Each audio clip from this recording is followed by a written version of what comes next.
नमस्कार दोस्तों, बहुत बहुत स्वागत है आपका आपके अपने चैनल में। दोस्तों, इस वीडियो में यूपी ट्रिपल एससी की भारत के भूगोल से संबंधित जो मिसलेनियस प्रश्न आए हैं उनको देख रहे हैं।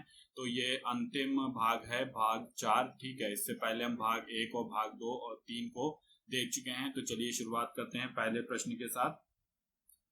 पहला प्रश्न है, खादर और बांगर निम्नलिखित में से किस प्रकार की मिट्टी है। ठीक है, तो आपको बताना है। पहला ऑप्शन है काली, दूसरा ऑप्शन है जलोढ़ मिट्टी है, तीसरा ऑप्शन है लाल, चौथा ऑप्शन है लेटराइट मिट्टी। तो किस प्रकार की मिट्टी है खादर और बांगर। ठीक है, तो ये प्रश्न आया था यूपी ट्रिपल एससी की सम्मिलित अवर अधीनस्थ सेवा परीक्षा 2019 की चतुर्थ पाली में। चलिए उत्तर देख लेते हैं। तो जलोढ़ प्रकार की मिट्टी होती है खादर और बांगर। चलिए कुछ व्याख्या देख लेते हैं। खादर और बांगर जो है जलोढ़ मिट्टी के प्रकार हैं। खादर कैसी होती है, ये नवीन जलोढ़क होती है जो नई जलोढ़ बनी होती है, जबकि बांगर कैसी होती है, पुरानी जलोढ़क मिट्टी होती है। भारत के लगभग 40% यानी सर्वाधिक भाग में कौन सी मिट्टी पाई जाती है, जलोढ़ मिट्टी पाई जाती है। चलिए अगला प्रश्न देखते हैं।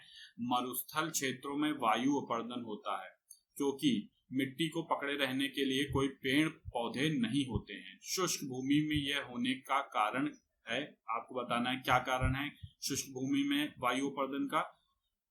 ठीक है, तो पहला ऑप्शन है अति चराई, दूसरा ऑप्शन है वन आग, तीसरा ऑप्शन है वन रोपण और चौथा ऑप्शन है इनमें से कोई नहीं। यह प्रश्न आया था UP triple SC UDA LDA भर्ती परीक्षा 2015 में। तो सही उत्तर आपको बताना है। चलिए सही उत्तर देखते हैं। सही उत्तर क्या हो जाएगा, अति चराई। ठीक है, तो अति चराई के कारण जो होता है वो शुष्क भूमि में वायु अपर्दन होता है। ठीक है, चलिए अगला प्रश्न देखते हैं। सूर्यमुखी की खेती के लिए किस प्रकार की मिट्टी सबसे अच्छी होती है। पहला ऑप्शन है रेगुर मिट्टी, दूसरा ऑप्शन है मटियारी दोमट मिट्टी, तीसरा ऑप्शन है शुष्क हल्की मिट्टी, चौथा ऑप्शन है जलोढ़ मिट्टी। ठीक है, तो ये प्रश्न आया था यूपी ट्रिपल एससी की यूडीएलडीए भर्ती परीक्षा 2015 में। चलिए उत्तर देख लेते हैं। तो रेगुर मिट्टी जो होती है वो सबसे अच्छी रहती है सूर्यमुखी की खेती के लिए। अगला प्रश्न देखते हैं। एक संसाधन के रूप में मिट्टी के कटाव और ह्रास को मिट्टी के संबंध में प्रमुख खतरा माना जाता है। निम्नलिखित में से कौन सा विकल्प मिट्टी के संरक्षण का सर्वोत्तम उपाय नहीं है, आपको बताना है। पहला ऑप्शन है घास पात से ढकना, दूसरा ऑप्शन है आश्रय आवरण शेल्टर बेल्ट जिसे कहते हैं, तीसरा ऑप्शन है बारिश के पानी में बह जाना, चौथा ऑप्शन है समुच्चय जुताई जिसे कंटोर कल्टीवेशन भी कहते हैं। चलिए उत्तर देख लेते हैं। उत्तर क्या हो जाएगा आपका, बारिश के पानी में बह जाना। ठीक है, इसकी व्याख्या देख लेते हैं। बारिश के पानी में बह जाना यानी रेन वॉश मिट्टी के संरक्षण का एक सर्वोत्तम उपाय नहीं है। ठीक है, आश्रय आवरण यानी शेल्टर बेल्ट और समुच्चय जुताई जो कि कंटूर कल्टीवेशन होता है और घास पात से ढकना, ये क्या है, मिट्टी संरक्षण उपाय के एक माध्यम है। ठीक है, तो इन तरीकों से है जो मिट्टी का संरक्षण यानी मिट्टी को बचाया जा सकता है, जबकि रेन वॉश तो एक ऐसी है जिसमें मिट्टी का बल्कि क्षरण होता है, तो ये कोई उपाय तो नहीं है। मिट्टी का कटाव सर्वाधिक किस प्रकार की मिट्टी में होता है। तो पहला ऑप्शन है सिल्ट मिट्टी का कटाव सर्वाधिक होता है, या दूसरा ऑप्शन मटियारी दोमट मिट्टी, तीसरा ऑप्शन है बलुई मिट्टी और चौथा ऑप्शन है उपयुक्त सभी। तो आपको बताना है किस प्रकार की मिट्टी का कटाव सबसे ज्यादा होता है। उत्तर हो जाएगा उपयुक्त सभी। ठीक है, तो उपयुक्त सभी यानी कि सभी मिट्टी, सिल्ट मिट्टी, मटियारी दोमट मिट्टी, बलुई मिट्टी, ये सभी का मिट्टी का कटाव सर्वाधिक होता है। चलिए इसकी व्याख्या देख लेते हैं। मिट्टी का कटाव सर्वाधिक जो है ये मटियारी दोमट मिट्टी में पाया जाता है। सिल्ट बलुई मिट्टी भी दोमट मिट्टी के ही भाग हैं, तो ये ध्यान रखिएगा, जो क्रमशः 20% से 40% के कण के रूप में दोमट मिट्टी में शामिल रहते हैं। दोमट मिट्टी जो है बलुई मिट्टी की जल धारण क्षमता सबसे कम होती है, तो इसीलिए उपयुक्त सभी हो जाएगा ऑप्शन। चलिए अगला प्रश्न देखते हैं। कौन सी मिट्टी भारत में सर्वाधिक मात्रा में पाई जाती है। पहला ऑप्शन है लाल मिट्टी, दूसरा ऑप्शन है काली मिट्टी, तीसरा ऑप्शन है जलोढ़ मिट्टी और चौथा ऑप्शन है लेटराइट मिट्टी। तो अभी हमने बात की थी, तो हमने देखा भी था ये प्रश्न किसमें आया है, युवा कल्याण विकास दल अधिकारी परीक्षा 2018 की प्रथम पाली। चलिए उत्तर देख लेते हैं। जलोढ़ मिट्टी जो है ये भारत में सर्वाधिक मात्रा में पाई जाती है। इसकी व्याख्या देख लेते हैं। जलोढ़ मिट्टी देश के 40% भाग में लगभग 15 लाख वर्ग किलोमीटर क्षेत्र में है विस्तृत। इस मिट्टी में पोटाश, फास्फेरिक एसिड, चूना जैव पदार्थों की अधिकता होती है, परंतु इसमें नाइट्रोजन और ह्यूमस पदार्थों की कमी रहती है। ठीक है, तो ये भी ध्यान रखिएगा कि जलोढ़ मिट्टी में किस पदार्थों की कमी रहती है, तो नाइट्रोजन की, और जो ह्यूमस पदार्थ होते हैं, ठीक है, इनकी कमी रहती है। और जैव पदार्थों की अधिकता रहती है। क्षेत्रीय मृदा को और क्या कहते हैं? पहला ऑप्शन है ड्रिफ्ट मृदा, दूसरा ऑप्शन है एलुवियल मृदा, तीसरा ऑप्शन है ट्रांसपोर्टेड मृदा, चौथा ऑप्शन है उपयुक्त सभी। ठीक है, ये प्रश्न आया था यूपी SSC की चकबंदी लेखपाल 2015 की परीक्षा में। तो चलिए उत्तर देखते हैं। पहला ऑप्शन उत्तर हो जाएगा आपका तीसरा उत्तर ऑप्शन ट्रांसपोर्टेड मृदा। व्याख्या देख लेते हैं इसकी। मृदा वर्गीकरण के तहत मृदा को 3 वर्गों में वर्गीकृत किया गया है, जो निम्न है। पहला है जोनल सॉइल, जिसे हम जोनल मृदा कहते हैं, दूसरा है एजोनल मृदा, तीसरा है इंट्राजोनल मृदा। ये तीनों वर्गीकरण जो है किसके हैं? ट्रांसपोर्टेड मृदा के ही अंतर्गत आते हैं। अगला है निम्नलिखित में से कौन सा अम्लीय धरती पर सफलता से उगाया जा सकता है? तो पहला ऑप्शन है फली, दूसरा ऑप्शन है तरबूज, तीसरा ऑप्शन है खीरा, चौथा ऑप्शन है उपयुक्त में से कोई नहीं। तो अम्लीय धरती पर किसको उगाया जा सकता है? यह प्रश्न आया था यूपी SSC चकबंदी लेखपाल की परीक्षा 2015 में। ठीक है, तो सही उत्तर क्या हो जाएगा? खीरा। तो खीरे को जो है अम्लीय धरती पर उगाया जा सकता है आसानी से। इसके बाद हम ये भी देख लेते हैं कि यूपी में यानी उत्तर प्रदेश में जो है सर्वाधिक क्षारीय मृदा पाई जाती है, और जो लवणी मृदा होती है सर्वाधिक कहाँ मिलती है? गुजरात में मिलती है। ठीक है, तो इसको भी ध्यान रखिएगा। भारत के कोई कोई क्षेत्रों में लाल मिट्टी पाई जाती है। ठीक है, मिट्टी के लाल रंग का होने का मुख्य कारण क्या है? लाल मिट्टी जो होती है उसका मेन कारण क्या होता है? पहला ऑप्शन है मैग्नीशियम की बहुतायत होती है उसमें, दूसरा ऑप्शन है संचित बहुमूल्यस होता है, तीसरा ऑप्शन है फेरिक ऑक्साइड की उपस्थिति के कारण, चौथा ऑप्शन है फॉस्फेट की बहुतायत के कारण। तो सही उत्तर आपको चुनना है किसके कारण? फेरिक ऑक्साइड की उपस्थिति के कारण क्या होता है?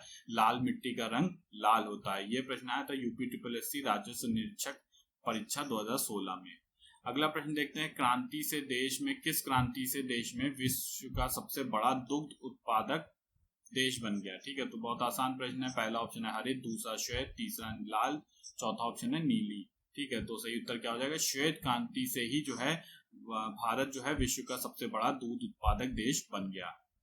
अगला प्रश्न देखते हैं। दालों के वैश्विक उत्पादन में भारत का क्या स्थान है? पहला ऑप्शन है पहला, दूसरा ऑप्शन दूसरा, तीसरा ऑप्शन तीसरा, चौथा ऑप्शन चौथा। तो भारत का बताना है कि कौन सा स्थान है वैश्विक उत्पादन में दालों में। तो ये हो जाएगा आपका पहला ऑप्शन, यानी पहला स्थान है दालों में भारत का। ठीक है, और ये FAO global economic pulse report 2019 के अनुसार है। ठीक है, फिर जैसे जैसे समय बदलता है वैसे वैसे आंकड़ों में परिवर्तन होता है। हालांकि दालों के क्षेत्र में भारत काफी समय से जो है वो प्रथम स्थान पर बना हुआ है। खेतों से मिलने वाली उपज के मामले में दुनिया भर में भारत कौन से स्थान पर है? ठीक है, तो खेतों से मिलने वाली उपज के आधार पर आपको बताना है। पहला ऑप्शन है पहला, दूसरा ऑप्शन है दूसरा, तीसरा ऑप्शन तीसरा, चौथा ऑप्शन है चौथा। तो खेती से जो मिलने वाली उपज है उसमें कौन से स्थान में है भारत, आपको बताना है। तो चलिए उत्तर देखते हैं। उत्तर हो जाएगा आपका दूसरे स्थान पे है, तो सेकंड नंबर पे है। कुछ व्याख्या देख लेते हैं। विश्व बैंक के वर्ष 2016 के जो आंकड़े हैं उनके अनुसार खेती योग्य भूमि के मामले में भारत जो है ये फर्स्ट नंबर पे है, खेती योग्य भूमि के मामले में। जबकि उपज के मामले जो कि 2017 के आंकड़े हैं, चीन के पश्चात भारत दूसरे स्थान पे है। तो खेती के मामले में तो पहले स्थान पे है, लेकिन खेती की अगर उपज की बात की जाए तो उसमें भारत क्या है? सेकंड पे। और फर्स्ट किसका है? चाइना का है। ठीक है, तो फर्स्ट चाइना। अगला देखते हैं। भारत में गेहूं की औसत पैदावार क्या है? आपको बताना है औसत पैदावार। पहला ऑप्शन है 500 किलोग्राम हेक्टेयर से कम, दूसरा ऑप्शन है 501 से 1000 किलोग्राम हेक्टेयर, तीसरा ऑप्शन है 1001 से 2000 किलोग्राम हेक्टेयर, और चौथा ऑप्शन है 2000 किलोग्राम हेक्टेयर से अधिक। चलिए सही उत्तर देखते हैं। तो 2000 किलोग्राम प्रति हेक्टेयर से अधिक है। ठीक है, तो ये उत्तर हो जाएगा। व्याख्या देख लेते हैं। 2014-15 के आंकड़ों के अनुसार गेहूं की औसत उत्पादकता कितनी है? 2750 किलोग्राम प्रति हेक्टेयर है। 2018-19 के चतुर्थ अग्रिम अनुमान के अनुसार भारत में गेहूं की औसत पैदावार कितनी है? ये है 3560 किलोग्राम प्रति हेक्टेयर। अगला प्रश्न देखते हैं। भारत के कुल गन्ना उत्पादन का कितना प्रतिशत उत्तर प्रदेश में पैदा होता है? ये प्रश्न आया था यूपी SSC UDA LDA भर्ती परीक्षा 2015 में। तो पहला ऑप्शन आपका हो गया 10 से 15%, दूसरा ऑप्शन 20 से 25%, तीसरा ऑप्शन 25 से 40%, चौथा ऑप्शन है 25 से 30%। सही उत्तर क्या है? सही उत्तर है 25 से 30% हो गया। ठीक है, व्याख्या देख लेते हैं। भारत के कुल गन्ना उत्पादन में 25 से 40% जो है वो उत्तर प्रदेश में पैदा होता है। 2019-20 के जो आंकड़े हैं उनके अनुसार उत्तर प्रदेश में 50.16% जो है वो, महाराष्ट्र में 18.18%, महाराष्ट्र में कितना, उत्तर प्रदेश में 50.16% और महाराष्ट्र में आपका 18.18% और कर्नाटक में आपका 8.88% गन्ना उत्पादन है। तो आपको बेसिकली बस फर्स्ट याद रखना है, फर्स्ट ये है यूपी है, ठीक है। तो 50% आप ध्यान रख सकते हैं कि उत्तर प्रदेश में पैदा होता है गन्ना। अगला देखते हैं, निम्नलिखित में से कौन से दो जुताई के प्राथमिक उपकरण हैं। पहला ऑप्शन है डिस्क, हैरो और कल्टीवेटर। दूसरा ऑप्शन है मेल्ट बोर्ड हल और मृदा खुराल सबसॉइलर। तीसरा ऑप्शन है मेल्ट बोर्ड हल और डिस्क हैरो। चौथा ऑप्शन है डिस्क हल और डिस्क हैरो। सही उत्तर क्या हो जाएगा आपका, मेल्ट बोर्ड हल और मृदा खुराल, ठीक है, सबसॉइलर।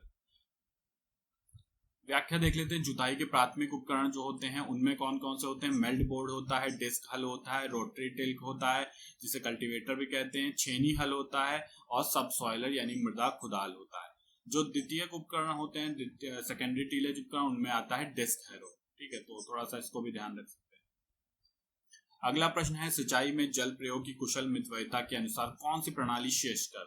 पहला ऑप्शन है फरो प्रणाली, दूसरा ऑप्शन है चेक बेसिन प्रणाली, तीसरा ऑप्शन है स्प्रिंकलर प्रणाली और चौथा ऑप्शन है ड्रिप प्रणाली। तो सही प्रणाली आपको बतानी कौन सी है। तो सही प्रणाली हो जाएगी जो सिंचाई के लिए जल प्रयोग की कुशल क्षमता मितव्ययता वाली है, वो ड्रिप प्रणाली है। ये प्रश्न आया था यूपी ट्रिपल चकबंदी लेखपाल भर्ती परीक्षा 2015 में। इसके विषय में कुछ व्याख्या देख लेते हैं। जैसे ड्रिप इरिगेशन यानी ड्रिप प्रणाली जो होती है सिंचाई की एक विशेष विधि है जिसमें पानी और खाद की बचत होती है। इस विधि में पानी को पौधों की जड़ों पर बूंद बूंद करके टपकाया जाता है। इस कार्य के लिए वॉल्व, पाइप, नलियों और एमीटर का नेटवर्क लगाया जाना पड़ता है, ठीक है। इसे टपक सिंचाई या बूंद बूंद सिंचाई भी कहते हैं। जबकि फरो जो होती है प्रणाली कुंड सिंचाई से संबंधित है, इसमें जलाशय वगैरह बनाया जाता है। अगला प्रश्न है, वार्षिक क्रम और वर्षांतर फसल उगाने की व्यवस्था को क्या कहते हैं। पहला ऑप्शन है फसल रोपण विधि, दूसरा ऑप्शन है फसल रोपण अनुक्रम, तीसरा ऑप्शन है फसल रोपण सूचकांक और चौथा ऑप्शन है फसल रोपण प्रभाव। यह प्रश्न आया था यूपी ट्रिपल चकबंदी परीक्षा 2015 में। सही उत्तर क्या हो जाएगा, फसल रोपण अनुक्रम जो है ये वार्षिक क्रम और वर्षांतर फसल उगाने की व्यवस्था को कहते हैं। इसकी व्याख्या देख लेते हैं। वार्षिक क्रम और वर्षांतर फसल उगाने की व्यवस्था को फसल रोपण अनुक्रम कहते हैं। फसल उगाने के सभी अवयव, उनका आपसी संबंध एवं उन अवयवों तथा वातावरण को आपस में समाविष्ट होना ही क्या कहलाता है, फसल रोपण विधि कहलाता है। अगला प्रश्न है, कृषि के ग्रीन हाउस का एक तरीका है जहां उन्नत ग्रीन हाउस प्रौद्योगिकी जैसे कि हाइड्रोपोनिक्स और एरोपोनिक्स, ठीक है, का उपयोग करके शहरों में बहुमंजिला इमारतों के अंदर वाणिज्यिक रूप से व्यवहार फसलों की खेती की जाती है, ठीक है। तो हाइड्रोपोनिक्स और एरोपोनिक्स जो है ये एक फसल प्रणाली है जिसके तहत क्या होता है, बहुमंजिला इमारत के अंदर व्यवहारता फसल की खेती की जाती है। तो बताना है कि ये किस प्रकार की खेती होती है। पहला ऑप्शन है वर्टिकल फार्मिंग होती है, दूसरा ऑप्शन होता है हाइड्रोकल्चर फार्मिंग होती है, तीसरा ऑप्शन है ऑर्गेनिक फार्मिंग होती है और चौथा ऑप्शन है रोबो कल्चर होता है। तो इसमें बताना है इस प्रणाली को किस प्रकार की प्रणाली कहते हैं। तो आपका हो जाएगा, इसे कहते हैं हम लंबवत खेती कहते हैं, वर्टिकल फार्मिंग इसे कहते हैं, क्योंकि बहुमंजिला इमारत के रूप में एक के ऊपर एक जो है इसको ऐसा व्यवस्थित किया जाता है जिस कारण ये क्या कहलाती है, वर्टिकल फार्मिंग कहलाती है। इसके विषय में कुछ व्याख्या देख लेते हैं। लंबवत खेती यानी वर्टिकल फार्मिंग में खेती सपाट जमीन पर ना होकर बहुमंजिला इमारतों में होती है। इसे एक तरह का बहुमंजिला ग्रीन हाउस भी कहा जाता है। वर्टिकल फार्मिंग में हाइड्रोपोनिक्स और एरोपोनिक्स प्रौद्योगिकी का उपयोग किया जाता है। वर्टिकल फार्मिंग में पारंपरिक तरीकों की तुलना में 10 गुना कम पानी और 100 गुना कम भूमि उपयोग किया जाता है, ठीक है। अगला प्रश्न है, प्रतिवर्ष भारत में कितना कृषि का कूड़ा और खरपतवार निकलता है। पहला ऑप्शन है 350 मिलियन टन, दूसरा ऑप्शन है 400 मिलियन टन, तीसरा ऑप्शन है 250 मिलियन टन और चौथा ऑप्शन है 300 मिलियन टन। सही उत्तर का चयन करना है। ये प्रश्न आया था यूपी ट्रिपल चकबंदी लेखपाल 2015 परीक्षा में। उत्तर क्या हो जाएगा, 350 मिलियन टन जो है ये प्रतिवर्ष जो है कृषि का कूड़ा है, ठीक है। इससे क्या निकलती, खरपतवार जो निकलती है 350 मिलियन टन निकलती है। कुल खेती क्षेत्र से तात्पर्य है, आपको बताना है कि क्या तात्पर्य है। वर्ष में शुद्ध खेती किया गया क्षेत्र। दूसरा ऑप्शन है वर्ष में शुद्ध खेती किया गया क्षेत्र प्लस वह क्षेत्र जिसमें एक बार से अधिक खेती की गई हो। दूसरा ऑप्शन है वर्ष में सकल खेती करने योग्य क्षेत्र। चौथा ऑप्शन है उपयुक्त में से कोई नहीं। ठीक है, तो ये प्रश्न आया था यूपी SSC चकबंदी लेखपाल भर्ती परीक्षा 2015 में। उत्तर क्या हो जाएगा आपका? उत्तर हो जाएगा वर्ष में शुद्ध खेती किया गया क्षेत्र प्लस वह क्षेत्र जिसमें एक बार से अधिक खेती की गई हो। क्या कहलाता है? कुल खेती क्षेत्र से तात्पर्य। निम्नलिखित में से कौन सी रूट क्रॉप नहीं है, आपको बताना है। रूट क्रॉप कौन सी नहीं है? पहला ऑप्शन है शकरकंद, दूसरा ऑप्शन है ईख, तीसरा ऑप्शन है आलू, चौथा ऑप्शन है चुकंदर। ठीक है, तो रूट क्रॉप कौन सी नहीं है? सही उत्तर देखते हैं, ईख जो है ये एक रूट क्रॉप नहीं है। अगला प्रश्न है, एक थ्रेसर द्वारा दानों का अधिक नुकसान होता है यदि पकी फसल को थ्रेसर में डालने में कमी हो। दूसरा ऑप्शन है दाना निकालने की गति अत्यधिक हो, तो क्या होगा? दानों का अधिक नुकसान होगा।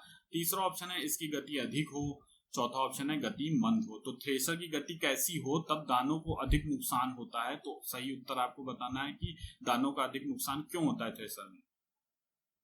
तो सही ऑप्शन आपका ए हो जाएगा, पकी फसल को अगर थ्रेसर में डालने में कमी हो तो दानों का नुकसान अधिक।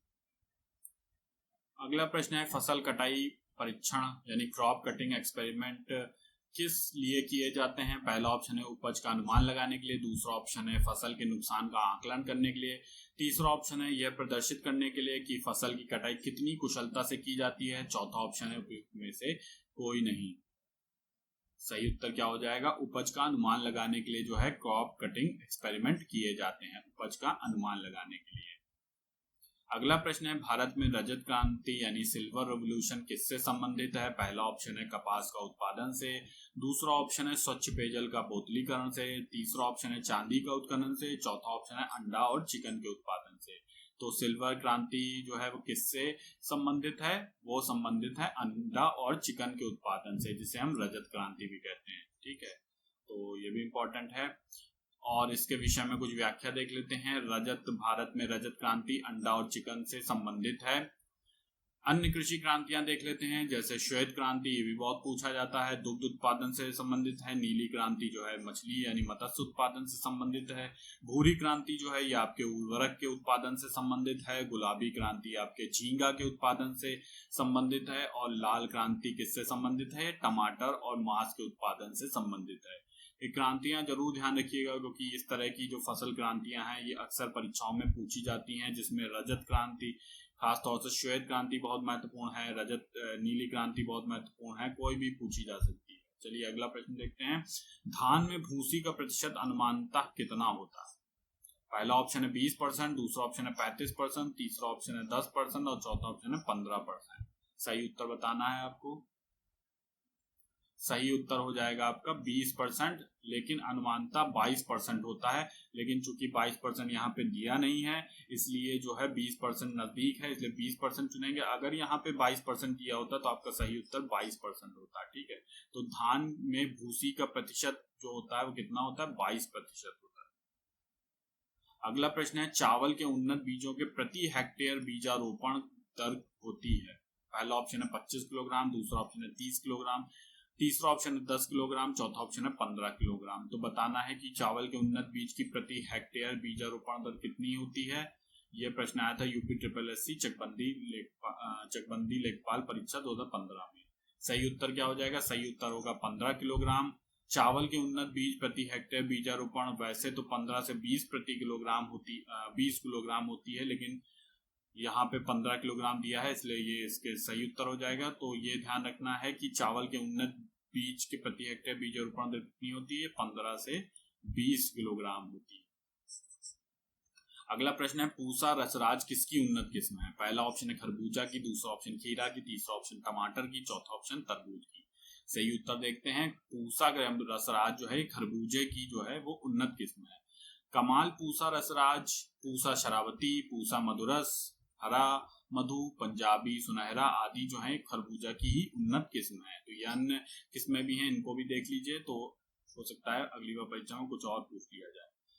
चलिए फिर अगला देखते हैं प्रश्न। भारत में आमों का सबसे बड़ा उत्पादक राज्य कौन सा है? पहला ऑप्शन बिहार, दूसरा ऑप्शन गुजरात, तीसरा ऑप्शन महाराष्ट्र, चौथा ऑप्शन उत्तर प्रदेश। तो सही, ये प्रश्न आया था यूपी SSC ग्राम विकास अधिकारी परीक्षा में। सही उत्तर क्या होगा? उत्तर प्रदेश जो है ये आम का सबसे बड़ा उत्पादक राज्य है। अगला प्रश्न देखते हैं, निम्नलिखित में से भारत का कौन सा राज्य चाय का सर्वाधिक प्रमुख उत्पादक है तथा चाय का कुल उत्पादन भारत के उत्पादन का लगभग 3/4 भाग के समान भी होता है?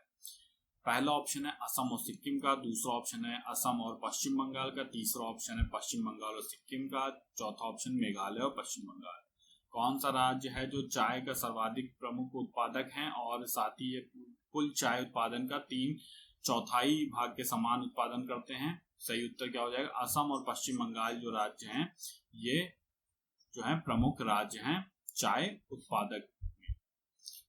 अगला प्रश्न देखते हैं, भारत के निम्नलिखित राज्यों में से किसमें कॉफी का उत्पादन सबसे अधिक होता है? पहला ऑप्शन केरल, दूसरा ऑप्शन असम, तीसरा ऑप्शन तमिलनाडु, चौथा ऑप्शन कर्नाटक।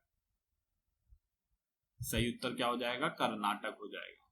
तो इन प्रश्नों में ध्यान रखिएगा, ये समय समय पे ये जो उत्पादन है ये अपडेट हुआ करते हैं, तो ये जिस वर्ष की परीक्षा आप दे रहे हैं उस हिसाब से आप अपना एक बार खेती और इस तरह के फसल से संबंधित जो अपडेशन होता है उसको अपना करते रहा करिए। ठीक है, तो चलिए अगला प्रश्न देखते हैं, निम्नलिखित में से कौन सा एक खाद्य रोपण फसल नहीं है आपको बताना है? पहला ऑप्शन कोको, दूसरा ऑप्शन सुपारी, तीसरा ऑप्शन रबर, चौथा ऑप्शन चाय। तो कौन सा जो है एक खाद्य रोपण फसल नहीं है? उत्तर है रबर जो है ये खाद्य रोपण फसल नहीं है। ठीक है, इसकी व्याख्या देख लेते हैं। कोको, सुपारी, चाय ये सब रोपण फसल के उदाहरण। ठीक है, जबकि रबर जो है ये रोपण फसल का उदाहरण नहीं है, इसको रोपित नहीं किया जाता है। रबर के वृक्ष जो हैं कहाँ पाए जाते हैं? भूमध्य रेखीय सदाबहार वनों में पाए जाते हैं, जिनके दूध लेटेक्स से रबर तैयार किया जाता है। भारत में सर्वाधिक रबर कहाँ होता है? केरल में होता है। ठीक है, तो ये भी ध्यान रखिए। अगला प्रश्न है, किसानों को अपनी कॉफी के लिए बेहतर मूल्य निर्धारण में मदद करने के लिए कॉफी बोर्ड ने निम्नलिखित में से किस नवीन मार्केट प्लस ऐप की शुरुआत की है? ठीक है, तो आपको बताना है। पहला ऑप्शन है कॉफी ब्लॉकचेन, दूसरा ऑप्शन है कॉफी क्लाउड, तीसरा ऑप्शन कॉफी कनेक्ट, चौथा ऑप्शन है कॉफी चौपाल। सही उत्तर देखते हैं। सही उत्तर होगा कॉफी ब्लॉकचेन। अगला प्रश्न है, भारत की प्रमुख सुपारी उत्पादक राज्य निम्नलिखित में से कौन है? पहला ऑप्शन केरल, दूसरा ऑप्शन पश्चिम बंगाल, तीसरा ऑप्शन मणिपुर, चौथा ऑप्शन कर्नाटक। सही उत्तर क्या होगा? सही उत्तर होगा कर्नाटक। ठीक है, तो कर्नाटक जो है प्रमुख सुपारी उत्पादक राज्य है। जो निम्नलिखित में से कौन सा है सुपारी उत्पादक राज्य प्रमुख? कर्नाटक। अगला प्रश्न है, बागान द्वारा प्राप्य पेय यानी बेवरेज क्रॉप फसल निम्नलिखित में से कौन सी है जो बागान से मिलती है? पहला ऑप्शन जूट, दूसरा ऑप्शन बाजरा, तीसरा ऑप्शन चाय, चौथा ऑप्शन मक्का। तो आपको बताना है कि कौन सा जो है वो बेवरेज क्रॉप फसल है। सही उत्तर देखते हैं। सही उत्तर है चाय। ठीक है, तो चाय जो है वो सही उत्तर। इसके बारे में कुछ व्याख्या देख लेते हैं। चाय की खेती के लिए सामान्यतः 25 डिग्री से 30 डिग्री सेंटीग्रेड के बीच में तापमान होना चाहिए और 200 सेंटीमीटर तक वार्षिक वर्षा की आवश्यकता पड़ती है। तो इसको भी थोड़ा ध्यान रखिएगा कि कितना तापमान और कितनी वर्षा चाहिए। चाय की खेती के लिए लैटराइट मिट्टी जो होती है ये सबसे उपयुक्त होती है। ठीक है, तो ये भी ध्यान रखिएगा। अगला प्रश्न है, भारत में काजू का प्रथम परिचय किन लोगों ने कराया था? पहला ऑप्शन है फ्रांसीसी, दूसरा ऑप्शन है पुर्तगाली, तीसरा ऑप्शन है डच, चौथा ऑप्शन है ब्रिटिश। ठीक है, तो ये इनका कहने का मतलब है कि काजू के फसल को सबसे पहले भारत में कौन लाए। ठीक है, तो भारत में काजू का प्रथम परिचय किसने कराया? पुर्तगाली जो थे अपने साथ जो है काजू की फसल लेके आए। ये प्रश्न आया था यूपी SSC आंशिक लिपिक परीक्षा 2016 में। व्याख्या देख लेते हैं। भारत में जो है काजू को रबड़, कॉफी, चाय जैसी अन्य व्यावसायिक फसलों की तरह करीब 5वीं शताब्दी के पहले पुर्तगालियों ने लाए थे अपने साथ। निम्न राज्यों में से काजू का मुख्य उत्पादक कौन है? पहला ऑप्शन गोवा, दूसरा ऑप्शन महाराष्ट्र, तीसरा ऑप्शन केरल, चौथा ऑप्शन कर्नाटक। सही उत्तर क्या होगा आपको बताना है। काजू का मुख्य उत्पादक कौन है? चलिए उत्तर देखते हैं। महाराष्ट्र जो है ये काजू का मुख्य उत्पादक है। अगला प्रश्न देखते हैं, ललित किसकी एक उत्तम किस्म है? पहला ऑप्शन पपीता, दूसरा ऑप्शन अमरूद, तीसरा ऑप्शन आम, चौथा ऑप्शन संतरा। तो ललित बताना है किसकी एक उन्नत किस्म है। चलिए उत्तर देख लेते हैं। तो ललित जो है अमरूद की जो है एक उन्नत किस्म है, ठीक है, तो ये ध्यान रखिएगा। इसके विषय में कुछ व्याख्या देख लेते हैं। ललित जो है अमरूद की एक उन्नत किस्म है, उत्तम किस्म है। और अमरूद की एक अन्य किस्में भी हैं, जैसे इलाहाबादी सफेदा, ठीक है, तो इलाहाबादी सफेदा भी प्रसिद्ध है। सरदार जो कि लखनऊ 49 के नाम से भी जानी जाती है। सेब नुमा अमरूद, एप्पल क्लालर गोवा जिसे कहते हैं, इलाहाबादी सुरखा और बेहट कोकोनेट, ठीक है, तो ये सब जो है ललित की अमरूद की उन्नत किस्म है। अगला प्रश्न है, वर्ष 2017-18 में विश्व में फल उत्पादन में भारत का कौन सा स्थान है? पहला ऑप्शन है पहला, दूसरा ऑप्शन दूसरा, तीसरा ऑप्शन तीसरा, चौथा ऑप्शन चौथा। तो फल उत्पादन में भारत का स्थान बताना है। यूपी ट्रिपल विधान भवन रक्षक परीक्षा में आया था ये प्रश्न, तो हो जाएगा दूसरा, ठीक है। और इसमें प्रथम कौन है? चीन जो है वो फर्स्ट है, तो चाइना जो है वो फल उत्पादन में फर्स्ट है और भारत जो है ये सेकंड है। हालांकि आंकड़े अपडेट होते रहते हैं तो बता, लेकिन ये लगभग काफी समय से भारत जो है फल में सेकंड नंबर पे ही है। अगला देखते हैं, आम की हिमसागर किस्म किस राज्य से है? तो बताना है कि पहला है गुजरात ऑप्शन, दूसरा ऑप्शन पश्चिम बंगाल, तीसरा ऑप्शन महाराष्ट्र, चौथा ऑप्शन उत्तर प्रदेश। तो आम की एक हिमसागर किस्म है, ये कहां से संबंधित है? ये संबंधित है पश्चिम बंगाल से, ठीक है। अगला प्रश्न है, हिमाचल प्रदेश आम की कौन सी किस्म की पैदावार के लिए जाना जाता है? तो इसमें भी पूछा गया है कि हिमाचल प्रदेश में जो आम की किस्म होती है कौन सी होती है? पहला ऑप्शन है मुलगोबा, दूसरा ऑप्शन है बादामी, तीसरा ऑप्शन है चौसा, चौथा ऑप्शन है केसर। तो कौन सी किस्म है? चलिए उत्तर देख लेते हैं। उत्तर हो गया आपका चौसा, ठीक है। तो हिमाचल प्रदेश में जो आम की फसल पाई जाती है उसकी एक किस्म का क्या नाम है? चौसा।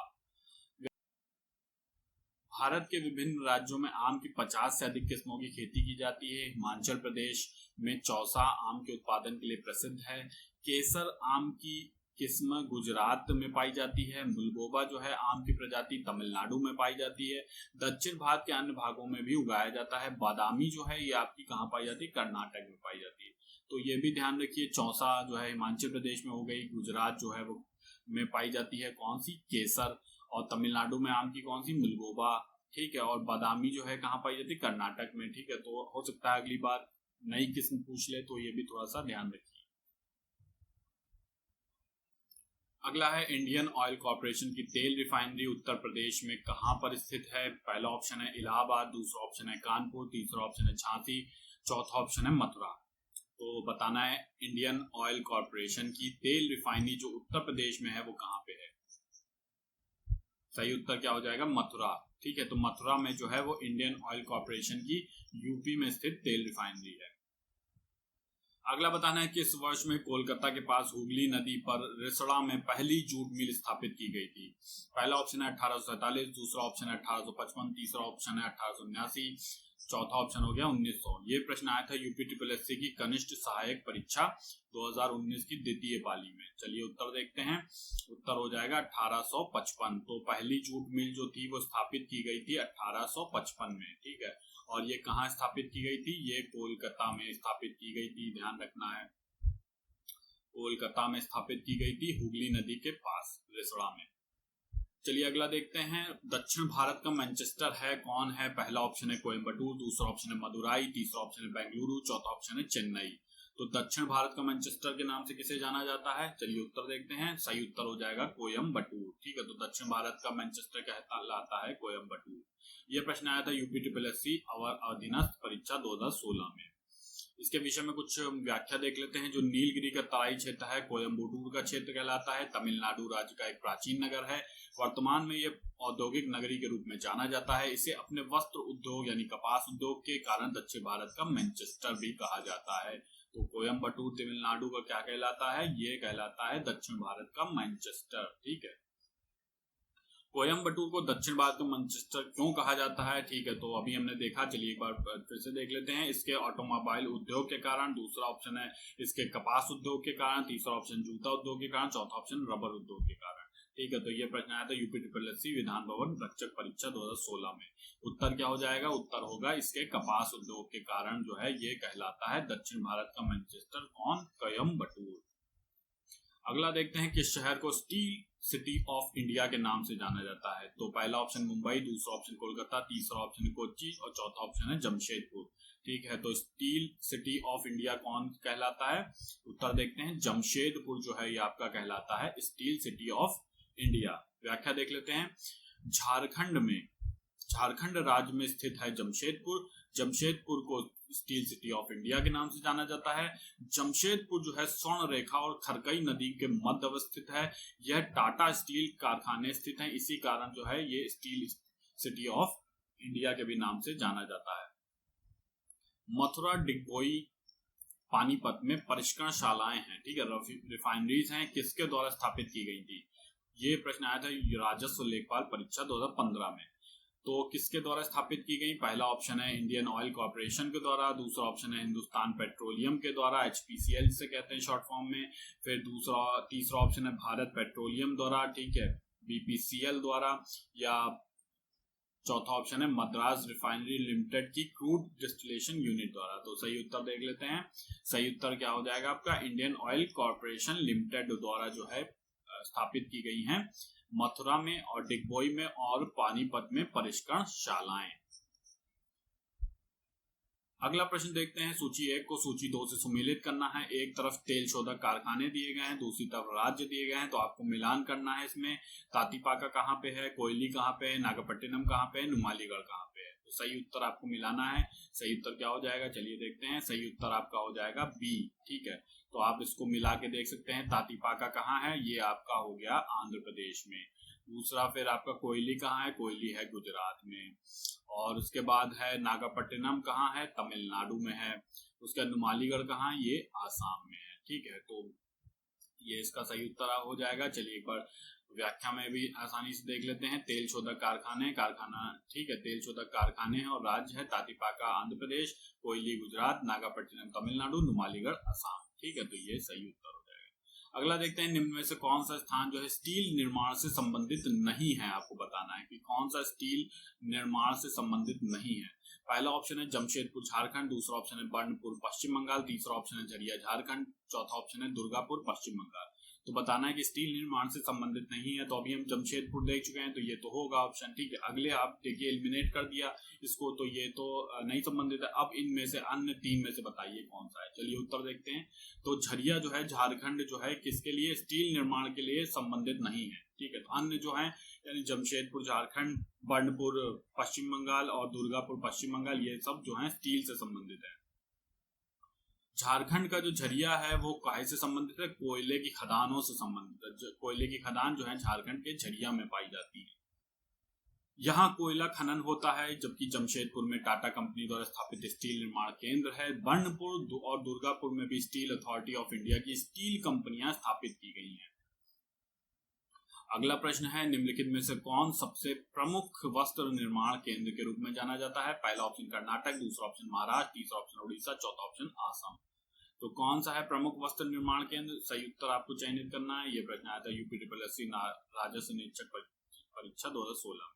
सही उत्तर क्या हो जाएगा? महाराष्ट्र जो है वो आपका प्रमुख वस्त्र निर्माण केंद्र के रूप में जाना जाता है। अगला प्रश्न देखते हैं, टी बोर्ड ऑफ इंडिया का मुख्य कार्यालय कहाँ पर स्थित है? पहला ऑप्शन दार्जिलिंग, दूसरा ऑप्शन दिल्ली, तीसरा ऑप्शन कोलकाता, चौथा ऑप्शन है कोच्चि। तो कहाँ पे है टी बोर्ड ऑफ इंडिया का मुख्य कार्यालय?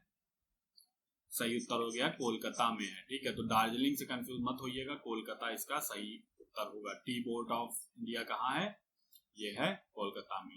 व्याख्या देख लेते हैं। टी बोर्ड ऑफ इंडिया जो का मुख्यालय कहाँ? हमने देखा कोलकाता पश्चिम बंगाल में। और ये इसका गठन कब हुआ था? इसका गठन हुआ था 1 अप्रैल 1954। तो 1954 आप ध्यान रखिएगा, 1954 में टी बोर्ड ऑफ इंडिया का गठन हुआ था। अगला प्रश्न है, एशिया का सबसे बड़ा मसाला बाजार निम्नलिखित में से किसे कहा माना जाता है? पहला ऑप्शन है खारी बावली दिल्ली, दूसरा ऑप्शन है बापू बाजार जयपुर, तीसरा ऑप्शन है लाल दरवाजा मार्केट अहमदाबाद, चौथा ऑप्शन है कोयम्बेडु मार्केट चेन्नई। तो सही उत्तर आपको बताना है एशिया का सबसे बड़ा मसाला बाजार। एशिया का सबसे बड़ा मसाला बाजार कौन सा है? निम्नलिखित में से किसे माना जाता है? सही उत्तर क्या होगा? खारी बावली नई दिल्ली। ठीक है, तो ये आपका सही उत्तर हो जाएगा खारी बावली नई दिल्ली। अगला प्रश्न देखते हैं, चोल नायकन कुरुबा कटुनाइकन, कादर और कोरगा। ठीक है, तो ये आदिम जनजाति समूह है। ये कहाँ पे पाया जाता है आपको बताना है। पहला ऑप्शन आपका हो गया आंध्र प्रदेश, दूसरा ऑप्शन है अंडमान और निकोबार द्वीप, तीसरा ऑप्शन है केरल, चौथा ऑप्शन है उड़ीसा।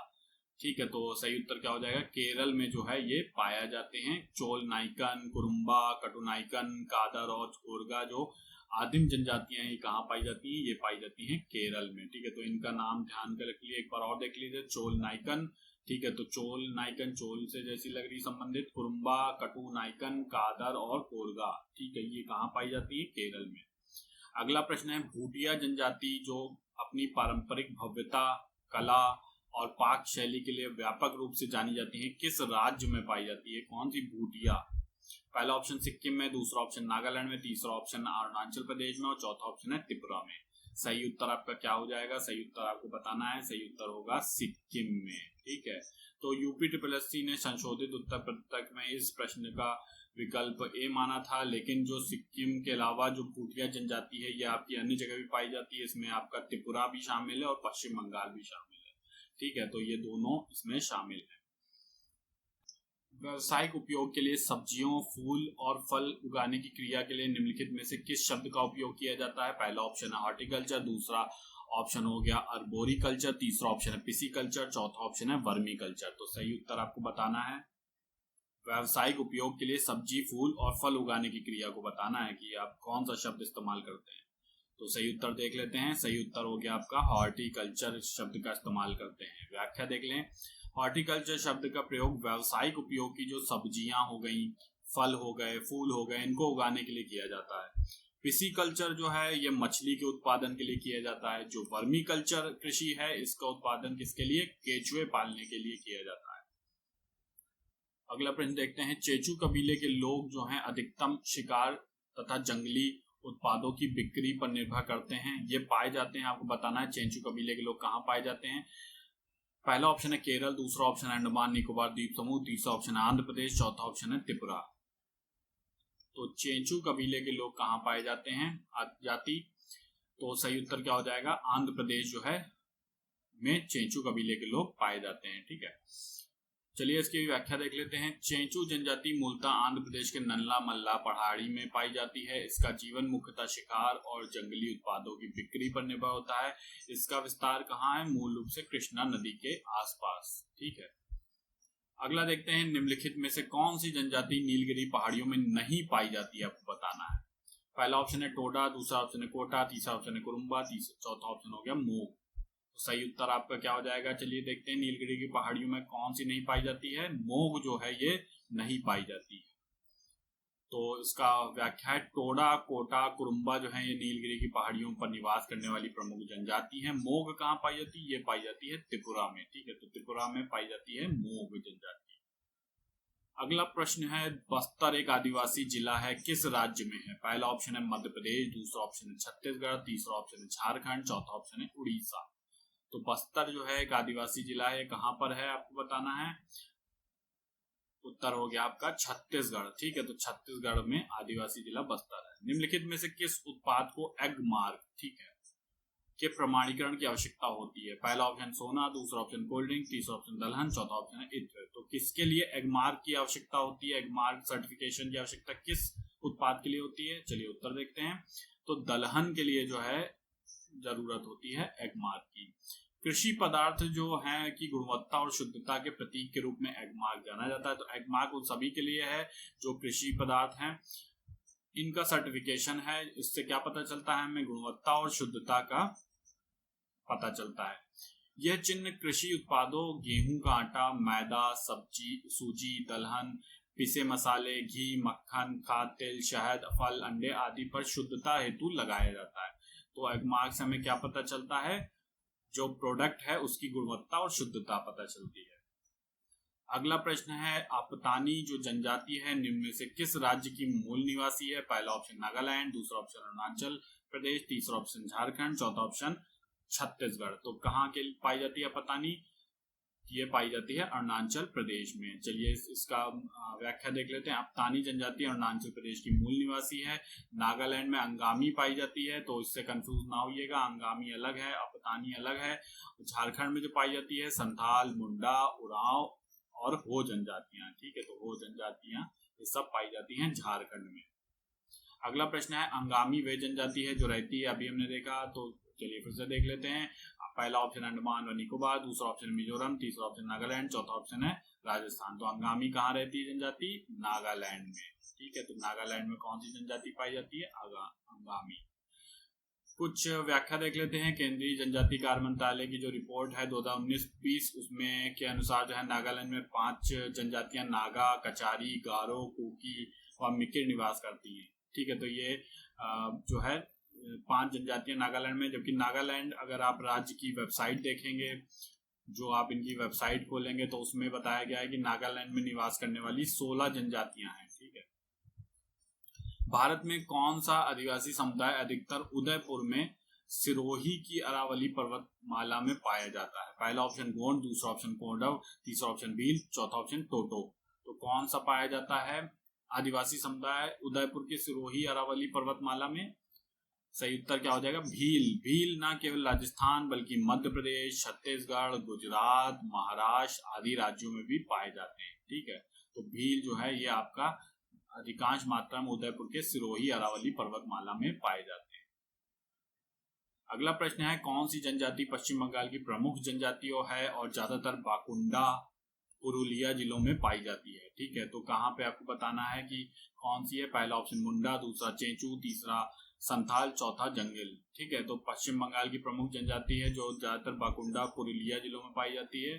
सही उत्तर देखते हैं संथाल, ठीक है। तो संथाल जो है ये जो है बाकुंडा और पुरुलिया क्षेत्रों में पाई जाती है पश्चिम बंगाल के। इसके विषय में कुछ महत्वपूर्ण व्याख्या देख लेते हैं। जनजाति कार्य मंत्रालय भारत सरकार की एक रिपोर्ट है 2019-20 उसके अनुसार संथाल जनजाति की संख्या पश्चिम बंगाल की कुल जनजाति जनसंख्या का लगभग 47% है, जो कि 25 लाख के आसपास होता है। इसके बाद इसमें पाई जाती है उरांव जनजाति, भूमेज, मुंडा, ठीक है। अगला प्रश्न है किस वर्ष में गंगा नदी को राष्ट्रीय नदी घोषित किया गया था? पहला ऑप्शन 2004 में, दूसरा ऑप्शन 2008 में, तीसरा ऑप्शन 2014 में, चौथा ऑप्शन 2016 में। ये प्रश्न आया था कंप्यूटर ऑपरेटर परीक्षा 2018। सही उत्तर क्या होगा आपका? 2008 में जो है गंगा नदी को घोषित किया गया, एक राष्ट्रीय नदी घोषित किया गया। पोनमुड़ी दक्षिण भारत का एक छोटा सा हिल है स्टेशन है, ये किस शहर के पास स्थित है? पहला ऑप्शन कोझिकोड, दूसरा ऑप्शन मदुरई, तीसरा ऑप्शन तिरुवनंतपुरम, चौथा ऑप्शन मंगलुरु। तो कहाँ पे स्थित है छोटा सा हिल स्टेशन जिसका नाम है पोनमुड़ी? उत्तर देखते हैं। सही उत्तर हो गया तिरुवनंतपुरम, ठीक है। तो तिरुवनंतपुरम में स्थित है। व्याख्या देख लेते हैं। पोनमुड़ी दक्षिण भारत के केरल राज्य में तिरुवनंतपुरम जिले में स्थित एक पर्यटक स्थल यानी हिल स्टेशन है। पोनमुड़ी पश्चिमी घाट की पर्वत श्रृंखलाओं का एक हिस्सा भी है। तो पोनमुड़ी कहाँ है? केरल में। मानसर डूंगरपुर चुरू नारलाई शहर भारत के किस राज्य में है? पहला ऑप्शन उत्तर प्रदेश, दूसरा ऑप्शन मध्य प्रदेश, तीसरा ऑप्शन राजस्थान, चौथा ऑप्शन उत्तरांचल। तो ये कहाँ पर स्थित है? किस राज्य में है? चलिए उत्तर देखते हैं। ये है राजस्थान में, ठीक है। तो मानसर डूंगरपुर चुरू नारलाई शहर भारत के किस राज्य में है? राजस्थान में। अगला देखते हैं इनमें से कौन सा लघु हिमालय या हिमाचल के महत्वपूर्ण पहाड़ी रिजॉर्ट में से एक नहीं है? पहला ऑप्शन है बाणासुर, दूसरा छैल, तीसरा रानीखेत, चौथा नैनीताल। कौन सा जो है वो लघु हिमालय हिमाचल के पहाड़ी रिजॉर्ट नहीं है? सही उत्तर हो जाएगा बाणासुर जो है ये आपका नहीं है, ये जो है बाणासुर नहीं है। जबकि छैल, रानीखेत, नैनीताल ये तीनों ही कहाँ पे हैं? हिमाचल के पहाड़ी रिजॉर्ट हैं, लघु हिमालय के से हिमाचल भी कहते हैं, ठीक है। तो ये है नहीं, हिमाचल प्रदेश से संबंधित नहीं, मतलब हिमालय से संबंधित बात हो रही है। व्याख्या देख लेते हैं। बाणासुर जो है ये पश्चिम घाट के जो पहाड़ियां हैं उनका एक हिस्सा है। केरल के वायनाड जिले में स्थित बाणासुर हिल रिजॉर्ट एक आकर्षक पर्यटक स्थल है। यह हिल रिजॉर्ट चारों ओर से हरे भरे पेड़ पौधों, काजू के बागों और चाय के बागानों से घिरा है। छैल जो है ये कहाँ है? हिमाचल प्रदेश का हिल स्टेशन है। जबकि रानीखेत और नैनीताल जो है आपके दोनों उत्तराखंड के हिल स्टेशन है, जो कि लघु हिमालय या हिमाचल के हिल स्टेशन कहलाते हैं। तो छैल जो है आपको ध्यान रखना हिमाचल प्रदेश में है, जबकि रानीखेत और नैनीताल कहाँ है? उत्तराखंड में। नदी के अपवाह को मापने के लिए निम्न में से किसका उपयोग किया जाता है? पहला ऑप्शन है रिक्टर स्केल, दूसरा है नीमोमीटर, तीसरा ब्यूफोर्ड स्केल, चौथा है क्यूमेक। सही उत्तर बताना है आपको। नदी के प्रवाह को मापने के लिए किसका उपयोग करते हैं? सही उत्तर है आपका क्यूमेक का इस्तेमाल करते हैं नदी के प्रवाह को मापने के लिए। ठीक है, नदी के प्रवाह को मापना है तो क्यूमेक का इस्तेमाल करेंगे। किसी स्थान की आर्द्रता जानने के लिए निम्न में से किसका उपयोग किया जाता है? पहला पेरिस्कोप, दूसरा हाइड्रोमीटर, तीसरा हाइग्रोमीटर, चौथा ऑप्शन है पायरोमीटर। तो आपको बताना है किसी स्थान की आर्द्रता मापनी है तो किसका इस्तेमाल करेंगे? बहुत आसान है, चलिए उत्तर देख लेते हैं, हाइग्रोमीटर। ठीक है, हाइग्रोमीटर से नापते हैं हम किसी स्थान की आर्द्रता को। व्याख्या देख लेते हैं, चलिए अगला व्याख्या देख लेते हैं। किसी स्थान की आर्द्रता जानने के लिए हाइग्रोमीटर आर्द्रता मापी का उपयोग किया जाता है। अगर हमें तरल का घनत्व नापना है तो किसका इस्तेमाल करेंगे? हाइड्रोमीटर का इस्तेमाल करेंगे। उच्च तापमान नापने के लिए किसका इस्तेमाल किया जाता है?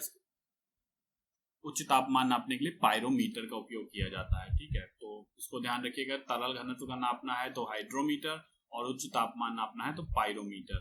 ठीक है, और आर्द्रता मापनी है तो हाइग्रोमीटर। ठीक है, तो ये कुछ महत्वपूर्ण है। अगला देखते हैं। और सभी कुछ प्रतीक्षा कर सकते हैं किंतु कृषि नहीं, यह उद्गार यानी वचन किसका था? ये कथन किसका था? पहला ऑप्शन है सिकंदर बख्त का, दूसरा ऑप्शन है लाल बहादुर शास्त्री का, तीसरा ऑप्शन है पंडित जवाहरलाल नेहरू का, चौथा ऑप्शन है जगजीवन राम का। तो ये प्रश्न आया था यूपी चकबंदी लेखपाल परीक्षा 2015 में। सही उत्तर देखते हैं। सही उत्तर आपका हो जाएगा पंडित जवाहरलाल नेहरू ने कथन किया था कि सब कुछ प्रतीक्षा कर सकते हैं किंतु कृषि नहीं कर सकती। ठीक है, तो ये कथन जवाहरलाल नेहरू का था। अगला प्रश्न है एनपीके के किस अनुपातिक प्रयोग की संस्तुति की गई है? तो पहला ऑप्शन आप देख रहे हैं 4 है, 4:3:1 है, दूसरा ऑप्शन 4:2:2 है, तीसरा ऑप्शन है 6:3:1, चौथा ऑप्शन है 4:2:1। तो सही उत्तर आपको बताना है कौन सा होगा। सही उत्तर आपका हो जाएगा 6:3:1। ठीक है, तो ये आपका सही उत्तर होगा। इसके विषय में कुछ महत्वपूर्ण देख लेते हैं। एनपीके का मतलब क्या होता है? एनपीके का नाइट्रोजन, फास्फोरस, पोटाश। ठीक है, ये एक आदर्श अनुपातिक प्रयोग 2010-11 में था 4:2:1, लेकिन अब उसके बाद 2011-12 में कितना कर दिया गया है? 6:3:1। तो अभी जो है संशोधित वाला 6:3:1 है। कितने प्रतिशत ग्रामीण परिवार की रसोई में परंपरागत लकड़ी, गोबर आदि से खाना बनाया जाता है? बताना है आपको। पहला ऑप्शन है 80%, दूसरा 85%, तीसरा ऑप्शन है 71%, चौथा ऑप्शन है 75%। सही उत्तर क्या हो जाएगा आपका? 85% ग्रामीण परिवार हैं जिनका रसोई में जो है, जिनकी रसोई में लकड़ी से, गोबर से खाना बनाया जाता है। ठीक है, ये प्रश्न आया था यूपी चकबंदी लेखपाल 2015 की परीक्षा में। अगला प्रश्न है केवल कितने प्रतिशत ग्रामीण परिवार की रसोई में मिट्टी के तेल से खाना बनाया जाता है? ठीक है, तो अभी हमने लकड़ी, गोबर जैसे संसाधन देखे, उसके बाद हम देख रहे हैं मिट्टी के तेल से। पहला ऑप्शन है 7%, दूसरा ऑप्शन 13%, तीसरा ऑप्शन है 1%, चौथा ऑप्शन है 4%। सही उत्तर क्या होगा? 1% लोगों के यहाँ मिट्टी के तेल से खाना बनता है। व्याख्या है कि भारत में केवल 1% ग्रामीण परिवार की रसोई में मिट्टी के तेल से खाना बनाया जाता है। शहरी परिवारों का प्रतिशत 8 है। संपूर्ण भारत के संदर्भ में आंकड़ा 3% है। सामाजिक वानिकी कार्यक्रम का उद्देश्य है निम्न के सभी क्षेत्रों में बड़े पैमाने पर वृक्षारोपण है। तो आपको बताना है, पहला ऑप्शन है सड़क और रेल पटरियों के साथ साथ, दूसरा ऑप्शन है निम्नलिखित वन आरक्षित क्षेत्रों में, तीसरा ऑप्शन है फसल के लिए अनुपयुक्त सार्वजनिक भूमि पर, चौथा ऑप्शन है नगरीय औद्योगिक संपदाओं में। तो सामाजिक वानिकी कार्यक्रम का उद्देश्य क्या है? किन क्षेत्रों में वनारोपण करना है, वन को लगाना है? ठीक है, तो किन क्षेत्रों में वन को लगाना है? आपके निम्न ऑप्शन दिए हैं, सही ऑप्शन का चयन करना है। चलिए सही ऑप्शन देखते हैं क्या होगा। सही ऑप्शन हो जाएगा कि नगरीय औद्योगिक संपदाओं में जो है वृक्षारोपण करना जो है सामाजिक वानिकी कार्यक्रम का एक उद्देश्य है। अगला प्रश्न है कि माउंट एवरेस्ट पर चढ़ने वाली प्रथम भारतीय महिला कौन थी? ठीक है, तो पहला ऑप्शन है कमलजीत संधू, दूसरा ऑप्शन बुला चौधरी, तीसरा ऑप्शन कल्पना चावला, चौथा ऑप्शन है बछेंद्री पाल। ठीक है, तो सही उत्तर आपको पता है, बहुत आसान है, कौन थी? बछेंद्री पाल। ठीक है, इन्होंने कब ये चढ़ाई की थी? वर्ष 1984 में ये काम इन्होंने किया था। ठीक है दोस्तों, ये भारत के भूगोल से संबंधित हमारी यूपी की जो आपके यूपी के पूर्व परीक्षाओं में जो प्रश्न आए हैं, जितने भी भारत के भूगोल से संबंधित, उनकी श्रृंखला पूरी हो गई है। ठीक है, मिलते हैं इसके बाद नेक्स्ट वीडियो